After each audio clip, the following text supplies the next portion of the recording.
are not close to sea, but Ahmedabad and the rest of them, they are very close to sea. देखो, most of them are very much near to the sea, है ना? क्योंकि they will be hosting the fiber cables, ठीक है? वो exchange, एक internet exchange जो है दूसरे एक्सचेंज से कनेक्टेड होता है, and that is why it is better to put them near the you can say coast line, जो कंट्री का बॉर्डर होता है, जहाँ से कोस्ट मतलब वाटर बॉडी से जहाँ पे कंट्री कनेक्टेड होता है. So mostly ISPs will be located at those locations.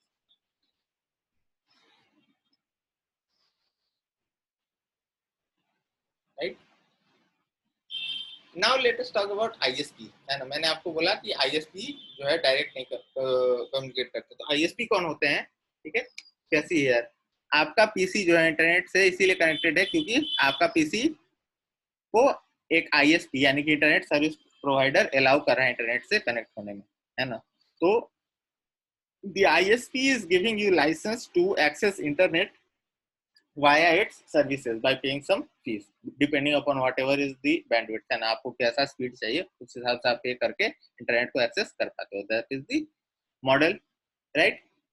अब कहता है कि इंटरनेट सर्विस प्रोवाइडर्स, है ना, ISPs are the firms that provide the lowest level of service in multi-tiered internet architecture by leasing internet access to homeowners, small businesses and some large institutions, है ना? तो कह रहा है कि ये सबसे लो लेवल का, सबसे लोएस्ट लेवल का सर्विस है. सबसे लोएस्ट मतलब अगर आपको इंटरनेट का कनेक्टिविटी चाहिए तो आपको वर्ल्ड वाइड वेब से बात नहीं करनी पड़ती है, आपको केबल बिछाने वाले से बात नहीं करनी पड़ती है, आपको एक्सचेंज पॉइंट, है ना, निक्सी जो इंडिया का एक्सचेंज पॉइंट है, नेशनल इंटरनेट एक्सचेंज इंस्टीट्यूट, तो वहां पे आपको जाके कोई कांटेक्ट नहीं करना पड़ता है. ISP is the lowest level of service in the multi tiered internet architecture, है ना? तो मल्टी टियर्ड हमने देखा ना, मल्टी टियर्ड मतलब यहाँ पे दिस इज मल्टी टियर्ड, है ना? तो आपका जैसे आपके कंप्यूटर से सबसे पहला टियर ये आया, उसके बाद होस्ट आया, उसके बाद IXP एंड जो फाइबर केबल है, जो बैकबोन है ना इंटरनेट का, लेकिन the lowest level is this, right? So that is what it is talking about कि ISP जो है वो मल्टी टियर्ड इंटरनेट आर्किटेक्चर का सबसे लो लेवल है ना? उसके बाद अलग अलग सर्विसेज, है ना? पुराने जमाने पे इंटरनेट जो है सबसे पहले जैसे इंडिया में आया था तो BSNL यूज किया. क्यों? क्योंकि BSNL के पास इंफ्रास्ट्रक्चर था. BSNL से लोग टेलीफोन लाइन, है ना, टेलीफोन जो है बेस फोन जो कि वायरलेस नहीं होता है, जिसपे कि तार लगाना पड़ता है ना? तो कह रहा है कि digital subscriber line service is a telephone technology that provides high speed internet to high speed access to the internet through ordinary telephone lines found in home or business, है ना? तो पुराने जमाने में मोस्टली जो है ऑफिसेज या फिर इंडिविजुअल्स इंटरनेट जो है इसी तरीके से ऑब्टेन कर पाते थे, क्योंकि पहले मोबाइल फोन नहीं था, पहले हर जगह जो है बेस फोन ही था. बेस फोन को टेलीफोन मतलब टेलीफोन टावर से कनेक्ट होने के लिए एक तार की जरूरत होती थी. अभी जैसे फोन जो है नेटवर्क ले लेता है ना, जो भी आपके आसपास टावर हो, लेकिन पुराने जमाने में ऐसा नहीं था, आपको एक तार से कनेक्ट करना पड़ता था.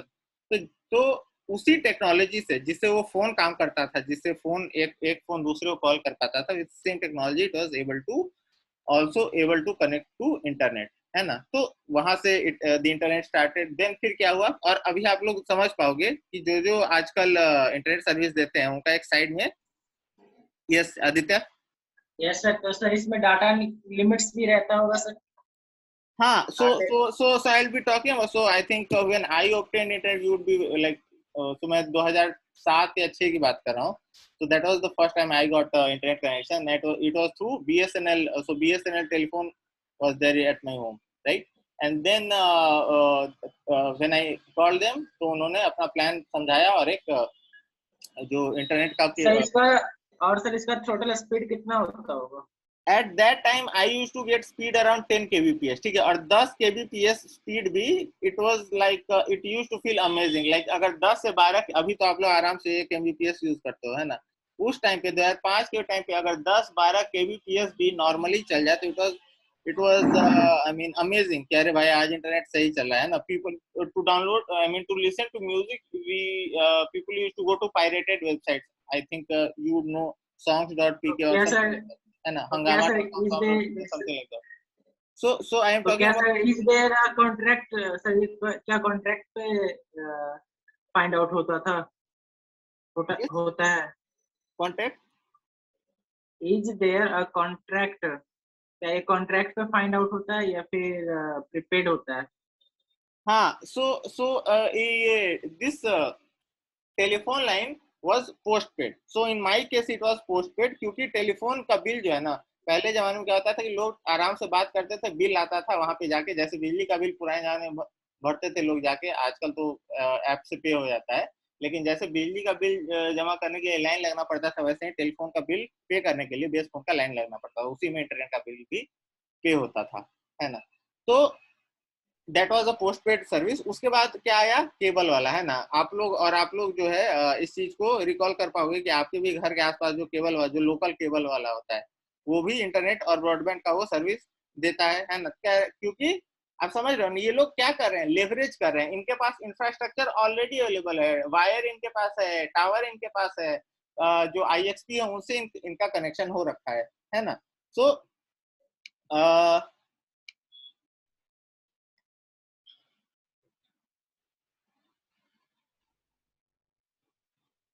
ओके. सो क्योंकि इनके पास एक लेवरेज है, इनके पास पहले ही से इनका मार्केट में इनको लोग जान रहे हैं, है ना. जो लोग को पता है कि बीएसएनएल से घर पे बेस फोन लगता है, तो उनका एक मार्केटिंग का भी उनका पूरा कोई वो नहीं, अलग से कॉस्ट. उनके पास इंफ्रास्ट्रक्चर भी रेडी है, उनके पास कनेक्शंस भी है, उनके पास जो लोग भी हैं, है ना, जो स्टाफ, जो लोग चाहिए इंटरनेट का सर्विस देने के लिए, तो सारे उनके पास लोग हैं. तो वहां से स्टार्ट हुआ, है ना, डिजिटल सब्सक्राइबर लाइन से इंटरनेट स्टार्टेड, राइट. उसके बाद फिर केबल वाला, है ना. केबल वाले के पास जो है, जैसे केबल वाला सैटेलाइट चैनल्स जो आते हैं टीवी पे, उनके साथ उनका एग्रीमेंट होता है ना कि सर कि आपको 10 चैनल देखना है, 50 चैनल देखना है, 200 चाहिए, तो उसका प्लान होता है 100, 200, 300. ठीक है. अभी they have been like several regulations. मुझे लगता है कि एक पार्टिकुलर चैनल के लिए अलग से पे करना पड़ता है. But I am talking about the time of let's say 10 to 12 years ago, है ना. तो उस टाइम पे बीएसएनएल के बाद then people started getting the request from cable owners, है ना. तो जो लोग केबल टीवी का केबल देते थे, वही लोगों ने क्या बोला कि आप इंटरनेट का भी जो है, ब्रॉडबैंड का प्लान है हमारा, आप इंटरनेट जो है हमसे ले सकते हैं, है ना. So it says cable internet refers to a cable television technology that piggybacks digital access to the internet using the same analog. जैसे यहाँ पे सेम सेम टेलीफोन लाइन के थ्रू हो रहा है, उसी तरीके से सेम तार जिससे कि टीवी में केबल चल रहा है ना, केबल के सारे जो चैनल चल रहे हैं, उसी उसी के थ्रू जो है इंटरनेट भी they were able to transmit, right, using the same analog or digital video cable providing television signal at home, है ना. तो जिस केबल से घर पे कह सकते हैं कि टीवी में केबल से रिलेटेड चैनल्स आ रहे हैं, वो उसी केबल के थ्रू वो इंटरनेट देने में सक्षम थे, है ना. सो दिस हाउ ये स्टार्टेड. एंड नाउ जो है, आप लोग जानते हो कि एलॉन मस्क, है ना, एलॉन मस्क क्या उसका एक प्रोजेक्ट है Starlink,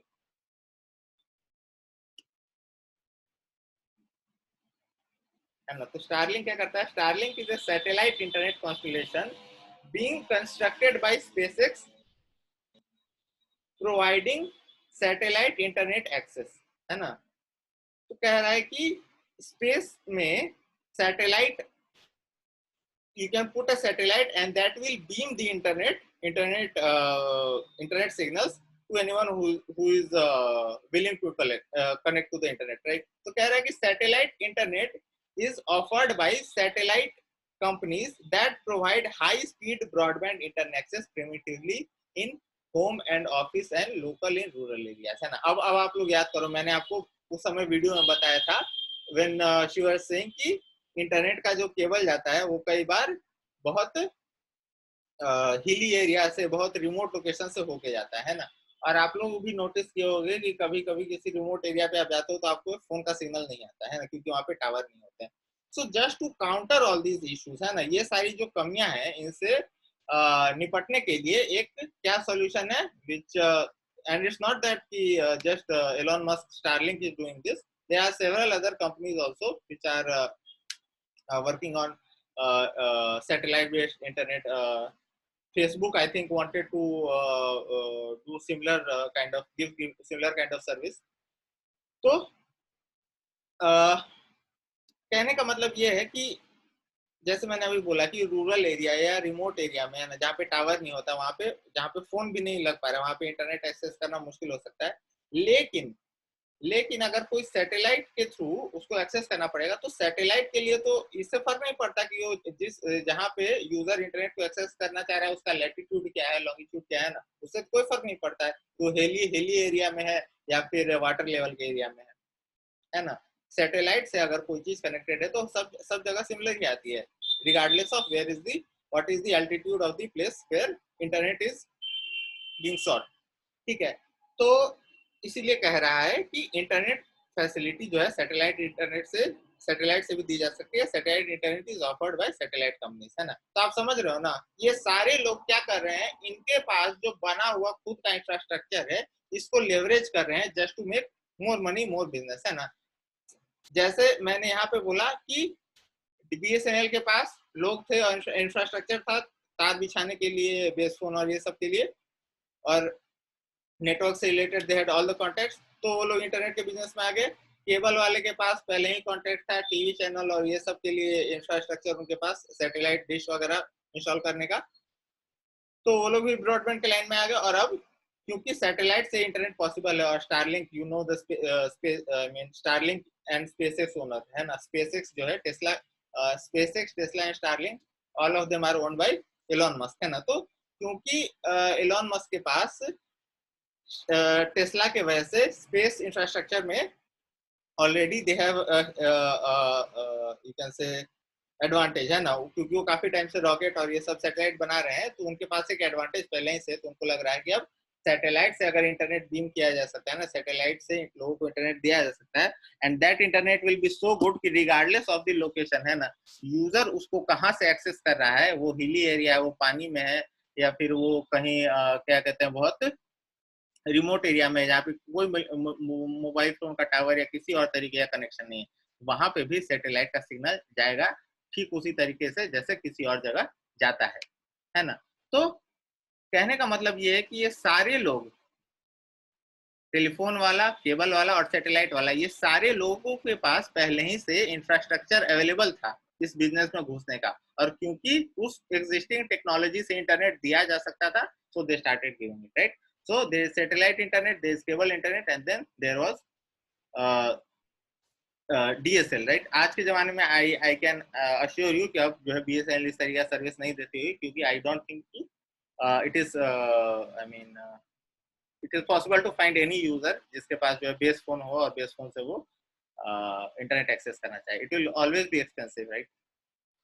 So at that time, like 10 to 15 years ago, for 10 kbps 10 kilobyte per second के स्पीड के लिए we use to pay like around 800-900 rupee per month, right, at that time, and now it is like what 100-150 rupee for 2 GB per day, ठीक है। And then it was the limit at that time was 1 GB for whole month, एक महीने में 1 GB internet use करना है तो 800 रुपए, that was the price of this digital subscriber line, DSL telephone वाले टेक्नोलॉजी की मैं बात कर रहा हूँ, राइट। तो टेक्नोलॉजी जो है धीरे धीरे चीपर हो जाती है क्योंकि कंपटीशन बढ़ जाता है, देने वाले बहुत सारे लोग आ जाते हैं सर्विस देने वाले, तो कंपटीशन बढ़ता है, दाम घटाना पड़ता है ना। Then when Jio came it was like free, 5-6 महीने तो फ्री था, 30 वजह से जो है बहुत बहुत कम हो गया, ठीक है। So this was about ISP. अच्छा, कैन हम लोगों ने देखा ना, कैन इज बेसिकली ऑफिसेज और यूनिवर्सिटी जो वाईफाई लगवाते हैं, दैट इज कैन, राइट। तो it says campus area networks are generally local area networks operating with in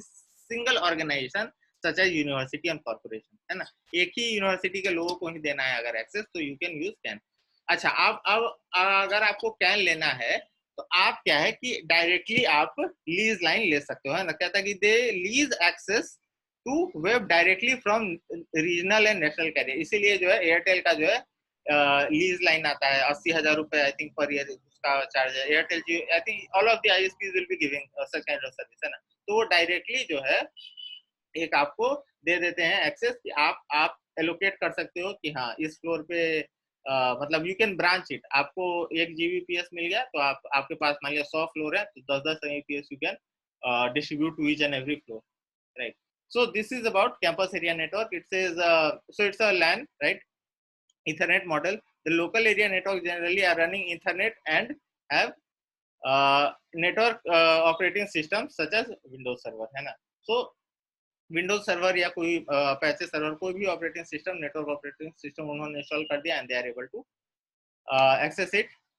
now comes the turn of intranet. तो इंट्रानेट क्या होता है कि अगर कोई इंफॉर्मेशन है जो ऑर्गेनाइजेशन के लिमिटेड लोगों को ही जाननी है ना, तो क्या होता है, then you have to utilise intranet. Intranet कहता है कि intranet is a TCP IP internet TCP IP network located within a single organization for purpose of communication and information processing, है ना. For example let's say there is a textile company, right? उस textile company में मान लो कि जो business कैसे होता है कि उनके पास ऑर्डर आता है ना, ऑर्डर आता है, उसके बाद वो लोग कॉटन मंगवाते हैं, कॉटन का रिफाइनिंग होता है, थ्रेड बनता है, फिर पूरा टेक्सटाइल का मटेरियल बनता है, फिर उसकी डाइंग होती है, फिर उसकी धुलाई होगी, फिर पैकिंग होगी, फिर वो ट्रक में लाद के जाएगा, है ना. तो हर ऑर्डर जब उनके पास आएगा तो हर ऑर्डर के लिए वो लोग कॉटन रुई मंगवाएंगे, फिर उसको प्रोसेस करेंगे.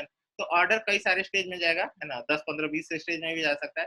तो let's say people over there in the company want to monitor, है ना, कि ऑर्डर नंबर 12131 ये ऑर्डर किस स्टेज में है ना, अभी इसके लिए कॉटन आया कि नहीं आया, ये अगर वो लोग मान लिया कि देखना चाहते हैं, तो ऑर्डर किस स्टेज में है ये बात सारी दुनिया को पता होनी चाहिए क्या? नहीं, ये बात तो सिर्फ उस कंपनी के एम्प्लॉयज को पता होनी चाहिए, ताकि अगर ऑर्डर में डिले चला है, किसी पर्टिकुलर स्टेज में बहुत ज्यादा टाइम चला है ना, कॉटन या फिर कॉटन का जो कॉटन से थ्रेड बनाने वाले प्रोसेस में पावर फेलियर है, किसी वजह से जो है आगे नहीं जा पा रहा है, तो आप कह सकते हो कि एम्प्लॉयज को पता चल जाएगा कि यहाँ पे लैग हो रहा है.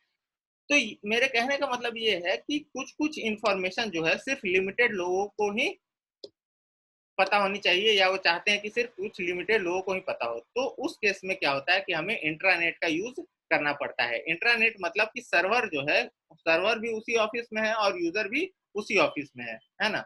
सो internet technologies are generally for intranet, this is not internet, this should be intranet, ignore it. So it says intranet technology are generally far expensive than proprietary network, and there is a global source of new application that can run on intranet, है ना. तो कह रहे हैं कि internet जो है internet से काफी सस्ता पड़ता है. क्यों सस्ता पड़ता है? क्योंकि जो आपको होस्ट आपका जो फाइल है वो आप कहीं दूसरे किसी दूसरे के सर्वर में होस्टेड नहीं है, वो आपके खुद के ऑफिस के डेटा सेंटर में ही वो फाइल है जिससे आप एक्सेस करना चाह रहे हो, है ना. इनडायरेक्टली इट इज लाइक जैसे आपके कंप्यूटर की आपके मोबाइल के फोल्डर में कोई फाइल है उसको आप खोलना चाह रहे हो, it is just like that. So it is very cheap. और कहता है कि the largest provider of local area network is LAN software is Microsoft, है. तो इसका जो है माइक्रोसॉफ्ट का विंडोज सर्वर आता है.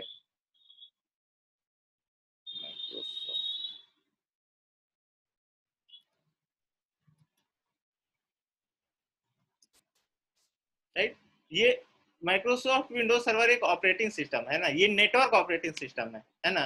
ये डेस्कटॉप ऑपरेटिंग सिस्टम नहीं है, ये नेटवर्क ऑपरेटिंग सिस्टम. इसी के जैसा लाइनक्स का भी आता है ना, there is Apache server as well, right. तो ये अलग अलग जो है सॉफ्टवेयर्स हैं, ठीक है, ये सारे नेटवर्क सॉफ्टवेयर्स हैं, नेटवर्क ऑपरेटिंग सिस्टम के सॉफ्टवेयर है. तो if you have to convert CPU, क्योंकि सर्वर क्या होता है, बेसिकली एक सीपीयू ही होता है जिसमें कि एक नेटवर्क ऑपरेटिंग सिस्टम इंस्टॉल्ड होता है, जिसके वजह से उस सर्वर पे, है ना, उस पर्टिकुलर सीपीयू में जो भी फाइल है वो इंटरनेट के थ्रू कनेक्ट किया जा सकता है, ठीक है. Now so we looked at the infrastructure, we looked at the present time of uh, uh,